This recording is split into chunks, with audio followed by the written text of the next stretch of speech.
I want to make a quick video on more context and than anything. I think I've touched on this in a previous video, but it has to do with the idea that when you die after experiencing the deprivation of existence, that there's no context to your existence beyond that point.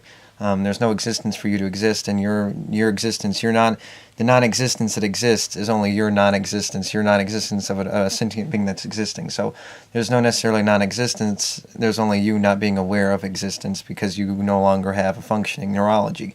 A functioning neurology such as neurology that was just you're brain dead, or you're passed out, or you're sleeping, or there's context to sleeping like I mentioned before, but it doesn't matter. The brain could be blended up in a blender, completely destroyed, or it can be just sitting, you bumped your head and you died, and your brain's still completely in the same shape and all of that, so everything's still fine.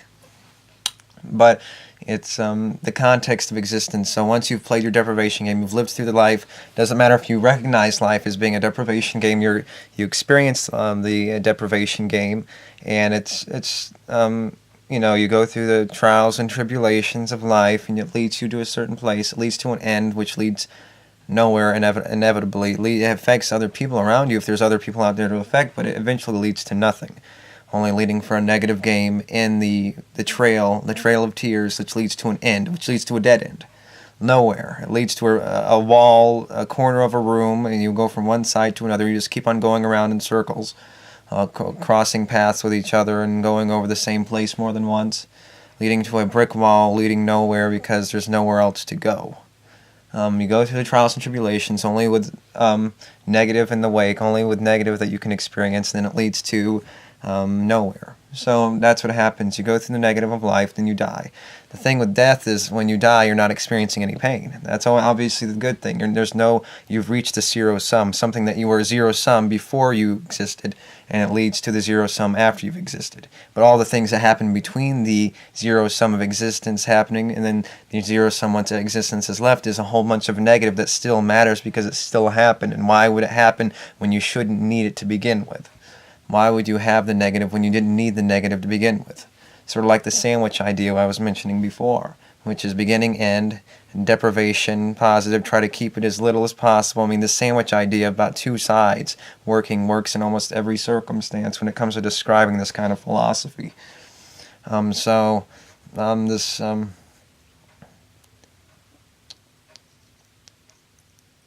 when it comes to death and things like death, the context is important because obviously you're not experiencing any pain. You're back to the zero sum.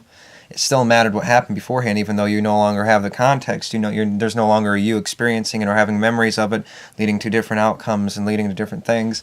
There's no you to experience anything afterwards, and that's what these experiences do. They experience this to have another experience, to experience something else, to get a high out of it, to get the pleasure and the satisfaction, and you do the deprivation. That's what everything. It's a momentum thing leading to something, nothing that you can really grasp, only negative, and then it leads to an end for no good reason, based on a beginning that didn't need to happen, and then beginning and end. It's the whole sandwich idea again. So that's the whole basic idea. And the thing with death, like I keep going to, is the point that death, you're not experiencing any pain. So when you're not experiencing any pain, that's a good thing. But the thing with death is your death doesn't prevent other lives from existing. It doesn't prevent someone else from existing. You existed, and so now you're dead, but now it doesn't prevent anyone else from existing. Now you're dead. Now things keep on going. And the whole idea of death is it eliminates context. Once you die, there's no context. You're not aware of when you're not having pain. And that's the only time that you can be not have any pain is when you're not aware of it. And when you're not aware of it, it's the only time you can have no pain. And so you're stuck in a life game where you're always aware of the negative. You're always aware of the negative when you're alive, and when you're dead, you're not aware of the positive, of the good, the zero sum. There's not even positive when you're dead. It's just the zero sum. Where you reach the zero, but when you're alive, you're feeling the negative, experiencing the negative, and the satisfaction of them, of course, but it's based on a negative, zero-sum game, reaching a positive based on a negative, or reaching a zero or reaching as close to a zero, cleaning up as much of the mess from a negative to as close to a zero as you can reach. And that's the thing with life. You're experiencing the negative, in the full force of the negative. You're fully aware. You're aware when you don't want to be aware, and you're not aware when you want to be aware. So when you die, you want to be aware of the good, but death is the very definition of it. Sort of like goes back to the definition of describing things. When you're dead, you're not aware, but that's the good. When you're alive, it's the bad, but that's the bad. You don't want to exist in the bad, but the bad is the very preface of existing and experiencing is the bad, and the preface of not existing is the good, but you can't exist to experience the good or the zero sum. So there's no context to death, and and it's the whole idea that there's nothing beyond this whole idea. There's living and then there's death, and this whole sandwich idea, beginning, end. These two sides and describing the reality, and there's no context. So when you want to experience something, you can't. Obviously, in the life game that we're experiencing, we have our goods and bads, but it's based on the bad that we're experiencing, and that's all we're experiencing is the bad, and that's all there is to experience. And to eliminate it or run away from it, like the chasing thing. You're running away from problems and you're chasing deprivations. And that's all you're doing. You're just constantly in the middle. And there's nothing more to the game. It's a very simple game. And when you want it to have some kind of meaning, when you're dead and you're reaching the most positive thing, the very thing that makes it the most positive is when you're dead and you don't exist and you're not experiencing anything. And the very thing that you don't want to exist, the negative, is the life, the living is prefaced on that, is based on that, it's originated in that, and that's the very foundation of it. That's the very existence of it. You need to exist. And when you exist and you're aware of something, you can only be aware of the negative and of escaping the negative. Even if you don't know it, people know this. They just can't apply it to a philosophy. They don't apply it to a philosophy. Everyone thinks this way. They know it. They're part of the game. They're part of the game of chasing things and running away from things. And once you chase it and you catch it, you're still running away from something, and you're always on to chasing something else. Once you have it, you're on to chasing something else, and that's all you're doing. There's nothing more to it. Everyone understands it. Just applying it to a philosophy is a full, hard philosophy that you can apply to reality. People have a hard time adjusting to that. And it's about adjusting it to a full philosophy as opposed to just something you apply to a certain situation, fleeting thoughts which lead, life's just a piece of life's a piece of crap and then you die, and the platitudes that people say. They know this. They just can't apply it to a rock-hard philosophy they can apply to every situation, recognizing the full context of their existence. While they can apply it to certain circumstances, say, this sucks, but when they're happy, when they're satisfied, when they're just sitting on the beach with their umbrella, straw, and their umbrella and their Kool-Aid and their straw, soaking in the sun, they're fine. They can live with that all day. But sometimes, obviously, you can say, I want to go back, then I want this. Once I have this, I want to go back. It's like going to work, then when you're at work, you want to go to home. And then when you're home, you want to go here, then here, then here. Once you're here for 5 minutes, you want to go here. And it's about looking forward to something else. At the same time, imagine someone trying to chase you and kill you. You're looking out for something else, but someone's also chasing you and killing you. You have to choose between your satisfying your deprivations, but also running away from your killer. You're running away from these things that are constantly on you. And you're trying to, in a way, you're chasing the thing that's chasing you. So you're running around, you're chasing around in a circle. The problem that's causing you to run is the thing that you're chasing to get rid of, and so on and so forth. It's sort of like the killer chasing you, and you have to make a decision between going for the things you want or going through the things, running more from the killer. So if I stop here and get what I want, the killer might catch up to me and kill me.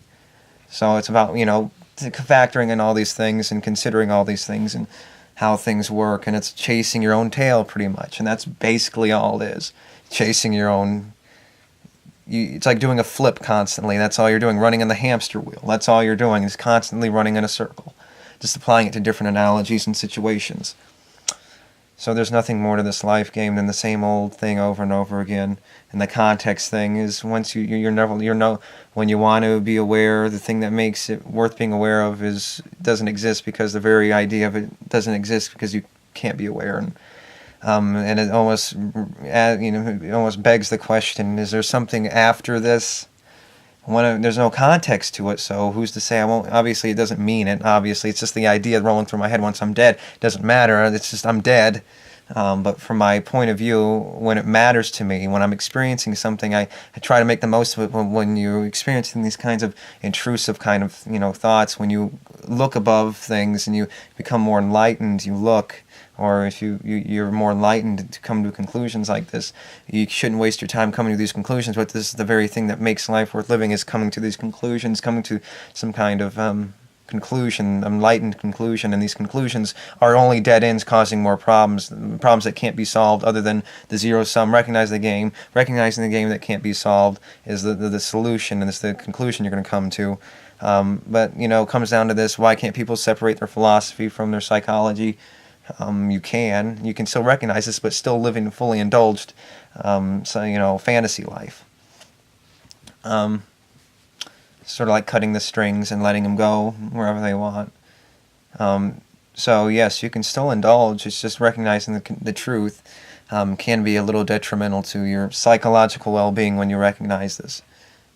So yes, because recognizing these things can lead to conclusions that are negative, and that, you know, and so on and so forth. So, I think that's all I needed to say. I think I was going to say something else, but I don't want to think about it, because I keep recharging the battery just to make another video, because I get a lot of these videos done in one day. When you see me wearing the same thing over and over again, it's because it's the video I did in the same day when I had time to make videos. So I think of all these ideas, and that's why I'm rushing a lot with these videos, because I want to get as many videos as possible to get these ideas, and that's why I talk fast. That's why I'm trying to get all these thoughts through my head. I don't have any notes, and if I add notes, I just keep adding things, and I have to get back to it doesn't help me having notes. It only confuses me. I have all these things in my head, and then I have to look down at the notes. Did I go over that? And then I want to add it to the notes. I mean, it doesn't help me at all. My voice is giving out because I'm talking so much. I might have a sore throat now. So yeah, I apologize if I talk too fast. I just have so many ideas I'm trying to get out. If I forget a thing, and then I have to make another video about that thing. And so I apologize if I keep on going on and on. I change the subject a lot in the middle of sentences. I apologize for that too. I'm just trying to get to all these points at once, so I get to all the points.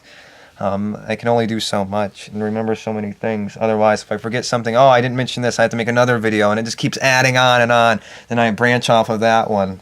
Obviously, it eventually leads to an end, but I want to make sure I get as many ideas and don't just spam videos out just to get the same subject. And that's part of the reason why I keep going over the same thing over and over again. I just want to make sure I get the points out as clear as possible, and as concisely as possible. And sometimes it requires quick thinking, quick talking, getting to a point quickly, and sometimes I could go on to a further video, explain it more.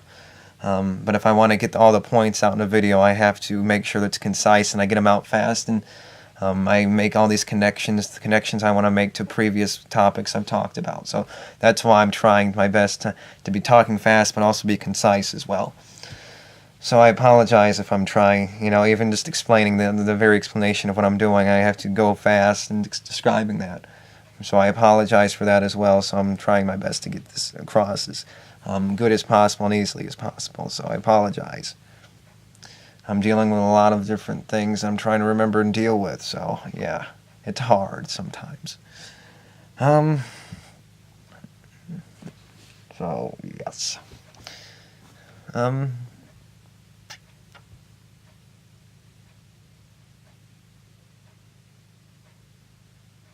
No. Anyway, I think that's all I need to say. And the battery's running out. So I have to constantly fill in the battery just to get another video out. So, yeah, I've done a lot of videos today. Just trying to get everything out at once. Yeah. So I think that's it. It's just going on. I'm just trying to describe that. So, yeah. The context with death and thing, I got that out of the way first. So I just wanted to add this on at the end. I could have made it a different video, but I just decided to make this one. So thank you. Until next time, bye.